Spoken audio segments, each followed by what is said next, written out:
Hey guys, Taro here, and today we're going to be taking a look at the new Commander mod. If you're new to these videos, generally what I do, we go through the patch notes, then I do some in-game testing showing you the relative performance and how all these abilities work. Some of you may know that I'm actually on the community balance team designing these kind of things, so I just want to be upfront about that, and by no means do I speak for the whole group when I make this video. This is my opinions. I also haven't done like extensive testing on these, so a lot of this stuff is kind of new to me as well. So let's get into it. So here's how to get hold of the mod. Open up your Steam, then go to the community tab, and then go down to the workshop. And search in here, Company of Heroes 2. And come down, and at the moment, the mod is the most popular item, and it's also available in the Relics bi-monthly pick. So you go in here and then you hit the subscribe button. Simple as that.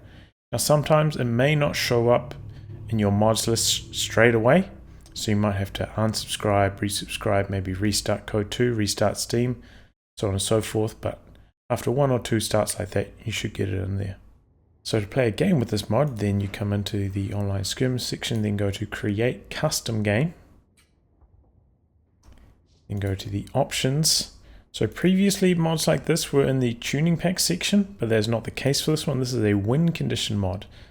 So you open it up and then you scroll down here, and here it is at the bottom. So new commanders, annihilation, none, VP control, or if you want to test things out, cheats. Now I hear that the AI is very bad at the moment, close to worthless, so you're going to want to play this against human opponents unless you just want to test things out. So then when it comes to starting the match, don't worry about your commands in the loadout. These don't matter at all. Then as you can see here, there are actually no commanders. They get deselected after you hit the start button.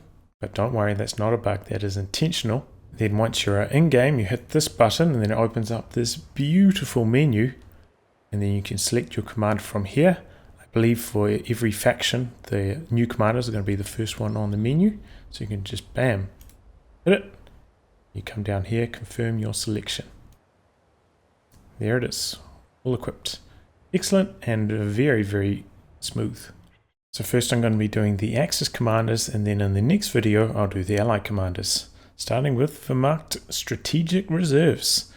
So Assault Grenadiers up for some changes. I don't know if you guys have played much with Assault Grenadiers, but they're generally like pretty decent for the first 4 minutes or so of the game, but then they fall off a cliff. Probably actually a liability in the mid to late game. They just drop loads of models on approach, and once they do get in close range, they still lose. It's kind of embarrassing. So changes here, target size from 1 to 0.95. That means straight away, straight out the gate, they're going to be a little bit harder for small arms and the like to hit. Then the Vet 1 is being changed, being reduced to compensate for that Vet 0 bonus. And then you can upgrade them with a 6th man for 60 munitions. It doesn't say here, but this upgrade is locked behind Battle Phase 2. So you don't have to have your Tier 3 tech down, but you do have to have the Battle Phase 2 complete to get this 6th man upgrade. On top of that though, MP40s are also getting buffed. That's the SMG that Assault Grenadiers and Assault Officers and Volksgrenadier MP40s use. So the mid-range cooldown is being reduced. The mid-range accuracy is being increased.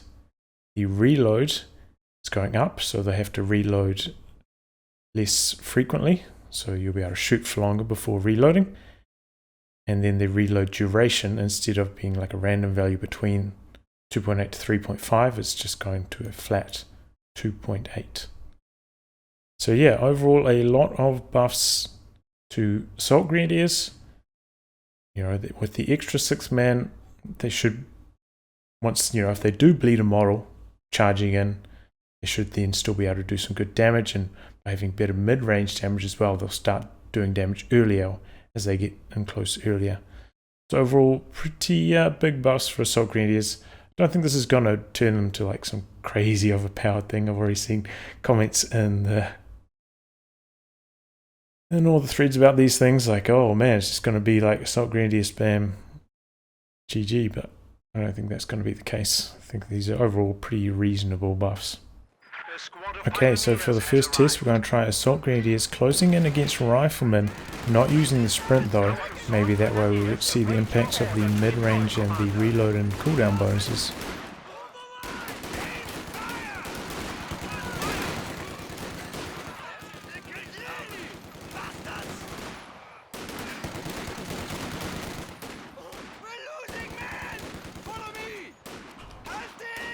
Okay, so Riflemen take the engagement, not looking good for the Asgreens. Okay, so in come the 6-man Assault Grenadiers, same test.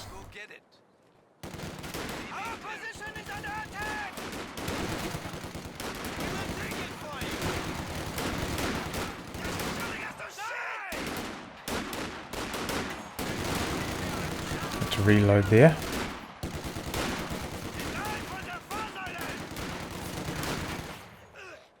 So a pretty conclusive win there for the Assault Grenadiers with the 6-man upgrade. I think they did take a little bit less damage on approach. The RNG was a little bit better in that regard, but clearly a big difference there made by having an extra man in the squad. Okay, so here we're going to be testing Assault Grenadiers. As soon as they spot the Riflemen, then they will hit sprint. See how big a difference that makes. Because they still have reload cooldown buffs, remember.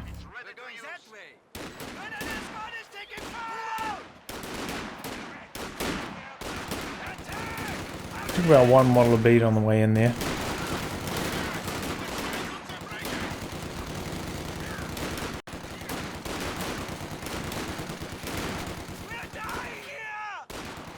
Now I'm close. Definitely a worse win than the 6-man squad, but obviously a lot better than not using sprint. So yeah, you get to see how important it is using sprint to close distance. You take a lot less damage coming in. But yeah, I mean, it's not like an overwhelming victory there, and if that squad,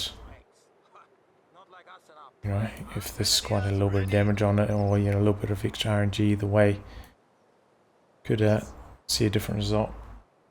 Okay, so now we're going to try 6-man Assault Grenadiers against Assault Engineers, probably a matchup you were expecting to see. This used to be a horrible matchup.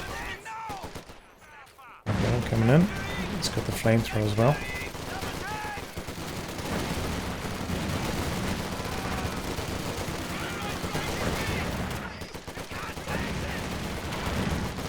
Still a pretty conclusive win there for the Assault Engineers, even with the sprint activated. So the MP40 buffs certainly not turning them into beasts. They're still going to lose to a 5-man grease gun Assault Engineer squad with the flamethrower, admittedly, but that's what you would expect to have by the time you get to Battle Phase 2. That's what you expect to be facing. Okay, then Radio Intercept. I believe that this is supposed to be the same as Radio Intercept for Soviets, but in this case I think it's not working properly, so this ability may actually be scrapped, but we'll have to wait and see. Breakthrough Equipment. Panzer Grenadiers can throw satchel charges, requires no upgrade. Pioneers can be upgraded to destroy cover, so same as what British Royal Engineer sappers get. For 30 munitions, same as Royal Engineers, and increases the repair speed by 0.3. So it's a decent repair speed increase. So you see the satchel charge, basically the same as the penal one. Same fuse. Same big bang, enough to blow up most wooden buildings. And then we have Panzer IV, it says H here, but I believe it's supposed to be the J. Gives us the access to the OKW Panzer IV-J from Support Arm Corps, so that's from Tier 3. So there are some differences between a vetted up Austria Panther and the OKW Panzer IV. OKW Panzer IV has like better scatter, there's a couple of other minor changes. But yeah, this is going to be basically exactly the same as the OKW Panzer IV, so you don't have to worry about, you know, another 30% armor bonus like stacking up. It's not going to be the case. Finally, the Panzer IV-H or J, whatever it's supposed to be. Out here in the Tier 3 build options, slightly different color. Exact same stats as the OKW one. And then finally, the Big Daddy, the Tiger Ace. So this is a big one. This has always been a very controversial unit. I mean, I personally didn't really have that big of a problem with it when it was, I think it was like 800 manpower. In a patch a while back, it got changed to have about 120 fuel costs, something like that, which was a little bit weird with still reduced income, but this is a complete change now. No longer reduces income. Sight is being reduced from 50. It's like it could sight for itself, didn't need to have any spotters. It could shoot as far as it could see. Now down to the regular 35. There's 10% increased accuracy over regular Tiger. Starts at Vet 0, so it doesn't start with all of those Vet 3 bonuses, the movement speed bonuses, the reload bonuses, the extra 5 range that you get at Vet 2. Starts at Vet 0 now. Now has access to the Spearhead ability at Vet 1, similar to King Tiger's Vet ability, so I'll demonstrate that.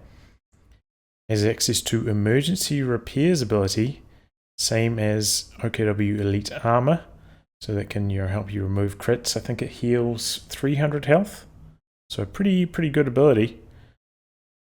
Command points requirements have dropped from 17 to 15, so still 2 CPs higher than the regular Tiger, but a lot lower than the previous Tiger Ace. Population from 26 to 24, so it's still going to cost like basically the same amount as 2 medium tanks. So I think that's probably around fair. It's probably similar performance to 2 medium tanks. Obviously, it can't cover as much territory, being 1 big tank instead of 2 small tanks, but it's very powerful. Can probably like 2v1 them frontally as well, so you can take that into account. And then cost is being changed. Oh, here it was anyway. 800 150 to 800 250. So that's 20 fuel more and 140 manpower more than the regular Tiger, so there is still a price premium on this, and limited one-time call-in is removed. So overall, a lot of changes to the Tiger Ace. As I said, I didn't really have that much of an issue with it even before it had the fuel cost attached, but it's been a very controversial unit, so let us know what you think of it. So here's a demonstration of the newly revised Tiger Ace. As you can see, you can vet it up. I've vetted it up to 1, so we can have a look at the Spearhead ability. Same as King Tiger 1. Limits the turret traverse. As you can see there, big increase in sight. Massive sight increase, plus 50%. So you can see how far it can see now in that mode. But yeah, limits its turret.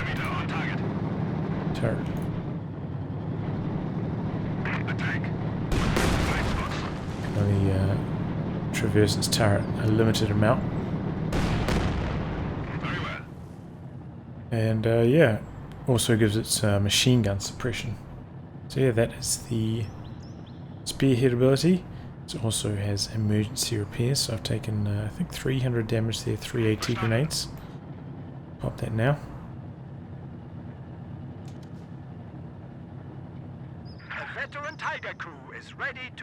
There we go, back up to full, ready to roll away. So that is the newly revised Tiger Ace. You can vet it up. It's got access to the Spearhead ability as well as emergency repairs. So moving on to OKW Grand Offensive Commander. Starting off, we have the Panzer Fusiliers. The cost is being reduced from 290 to 250. You now can build them from the Regimental HQ. They're not occupying command points. You build them from your base tech structure, so that will lock you out from going for like 2 squads at the same time or calling them in straight away. It's not going to be the case. You've got to build them.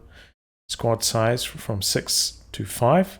So they're starting out, they're going to be 1 man down, but you do have the option of getting that back later, which we'll cover soon.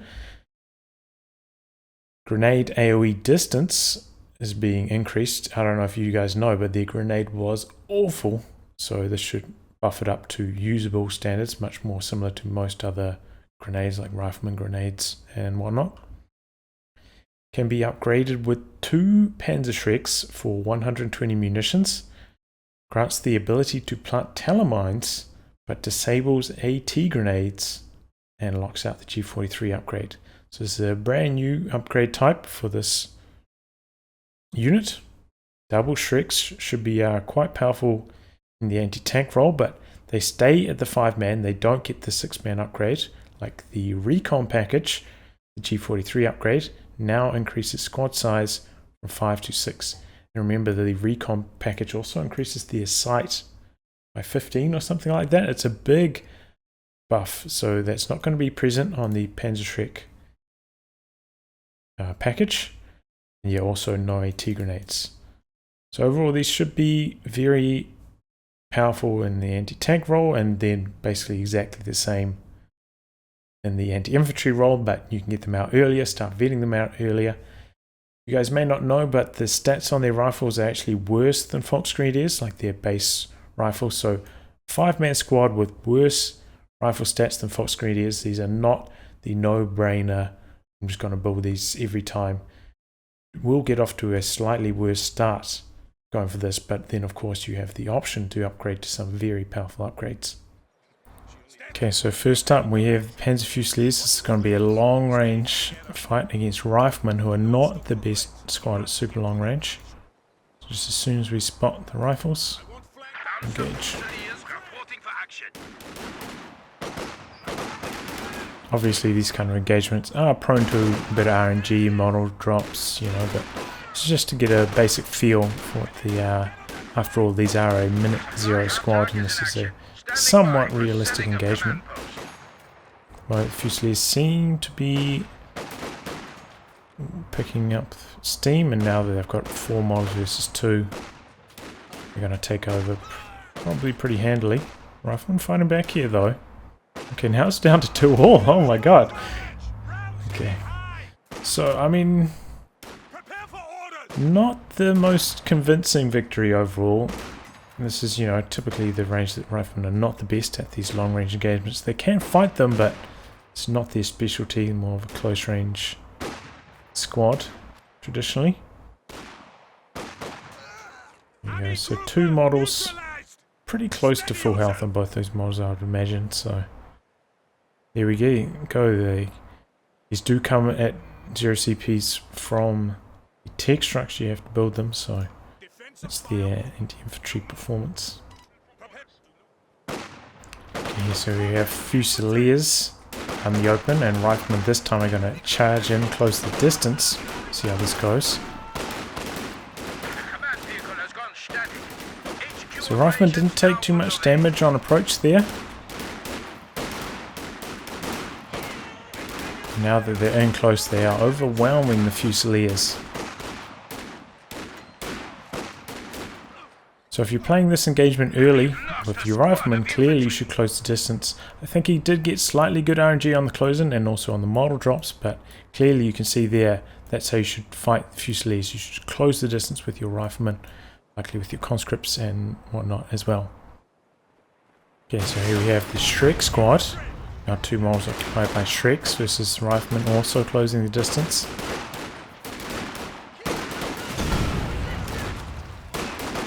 So riflemen took a pretty similar amount of damage on the approach this time. But now as soon as a couple of the rifle carrying models from the Fusiliers die, the DPS drops off massively and they get completely overwhelmed by the riflemen. So as you can see here, the anti-infantry performance is woeful with the Shrek upgrade. Okay, so now we've got a rear echelon. This is Shrek'd up Panzer Fusiliers. Rear echelon going to close the distance. Rear echelon not as good on the move as riflemen.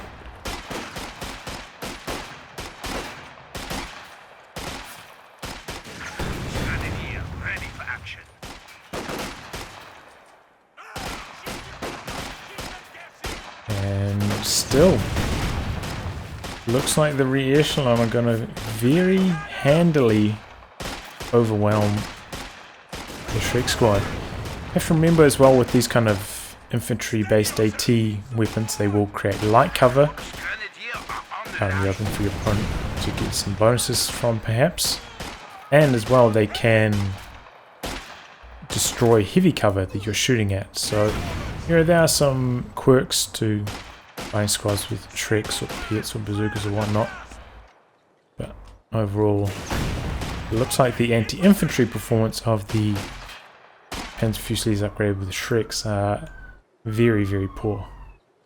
So here's the Panzer Fusilier upgrade. Costs 90 munitions. They get 3 G43s and improved sight. So here you can see like a squad, regular squad sight. G43s. It's from around here to out here. So I think that's a 15 sight range bonus. So it's really one of the strengths of the Fusilier upgrade. Now we're going to test them against some riflemen. Double bars.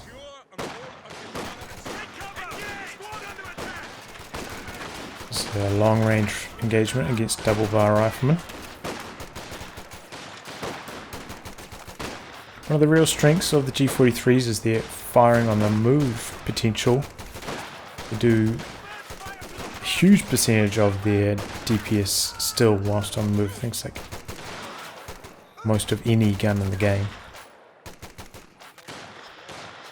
But I think their long range performance is pretty close to like a regular Kar 98. So even with the extra man there, they do lose to the barred up rifles.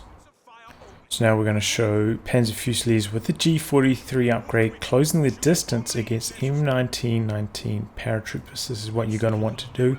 G43s will definitely lose to M1919s on retreat. I mean at long range.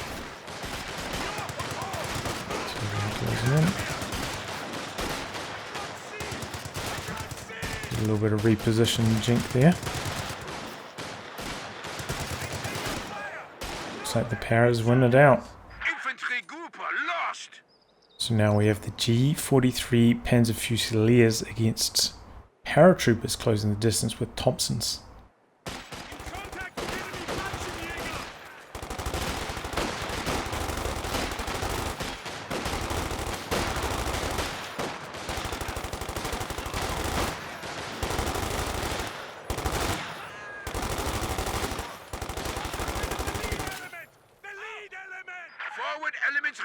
So a pretty reasonable fight. I think that went pretty evenly in terms of moral drops and whatnot, so it's probably close to your expected performance. So as you can see there, the squad 250, I believe they're probably going to go up to 270. Their performance is nowhere near that, even with an expensive upgrade of like a 350 manpower squad. There you go. That is the performance of Panzer Fusiliers in all their forms. Hope you enjoyed it. Stuka Smoke Drop, identical to OKW Luftwaffe Doctrine ability. I'll do a demonstration of that. So here's what the Stuka Smoke Drop looks like. 40 munitions, target it, don't need sight to target it either. Determine which direction the plane comes in from, and there you go. Gives you a nice bit of sight, along with a nice long line of smoke. Tactical movement, identical to Osthia Lightning War ability. So this is a sprint for all of your infantry for about 30 seconds. Very quick for moving around. Very good for anti-tank packages and the like. Being able to like sprint forwards and get your Shreks off. This is a very powerful combo. Shreks combining with tactical movement. OKW offensive package gives Volksgrenadiers access to the MP40 package, same as the Firestorm Doctrine. So that gives them a high explosive grenade and a smoke grenade instead of the incendiary grenade, and gives them MP40s, which are powerful close range, and they're going to get the same MP40 buffs for Assault Grenadiers. So overall they're pretty reasonable. You know, we don't see them used too often because using close range infantry is generally quite tricky, but they are decently powerful. But overall I think this is a little bit underwhelming for me, but remember we are still in early days of the mod, so this could be bundled with something else. You never know.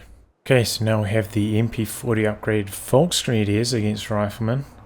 Remember, these guys have a high explosive and a smoke grenade, so you know you might be trying to use your smoke grenade close distance with this squad. It's not quite as cut and dry as this engagement, but you know, just to give you guys an idea of what it's going to be like, especially if you don't have munitions. This upgrade is 45 munitions, so it is cheaper than STGs.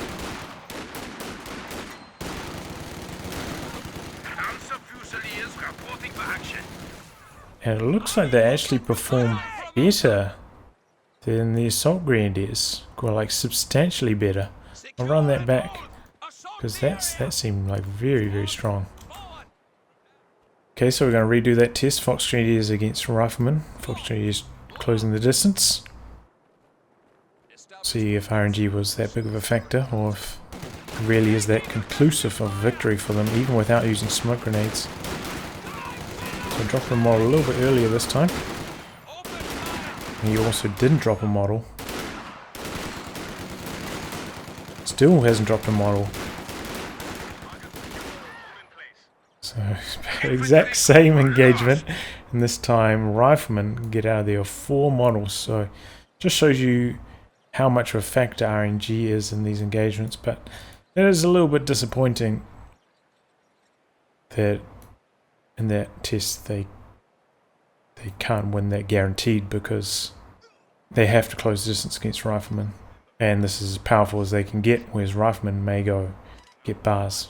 Okay, so now we're going to test Fox Grenadiers closing the distance on barred Riflemen. This will be a tough test. We're going to use a smoke grenade, close the distance. See what their performance is like in close. This is a realistic late game kind of scenario. So throw smoke as early as possible, so you take as little damage on approach. Charge through.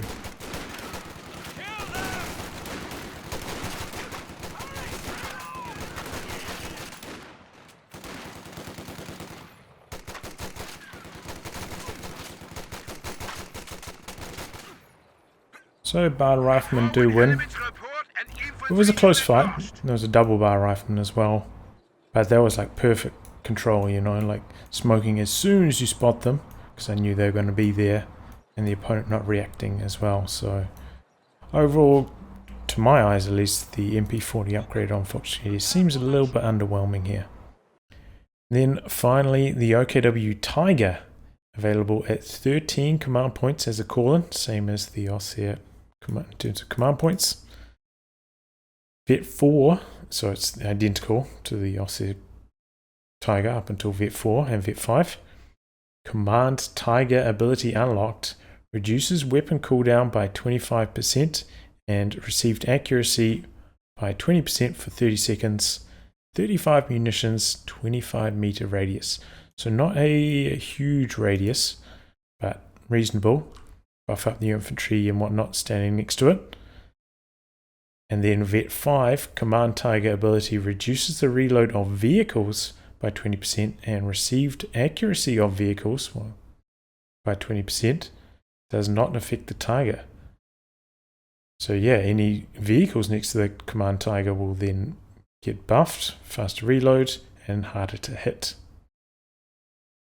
During this ability, the tank will have reduced combat performance, increases Tiger's reload time by 40% and reduces accuracy by 30%. So I'm not actually sure if that applies to both of these or just the Vet 5 ability. We'll do some testing on that, hopefully. So yeah, overall, that means you also see a Tiger with Vet 4 and Vet 5, and these abilities are not without their own drawbacks. So, you know, they can be powerful in a big synergistic push, but just not going to outright give you a more powerful variant of Tiger. A special thank you goes out to my Patreon backers and donators that help make videos like this possible.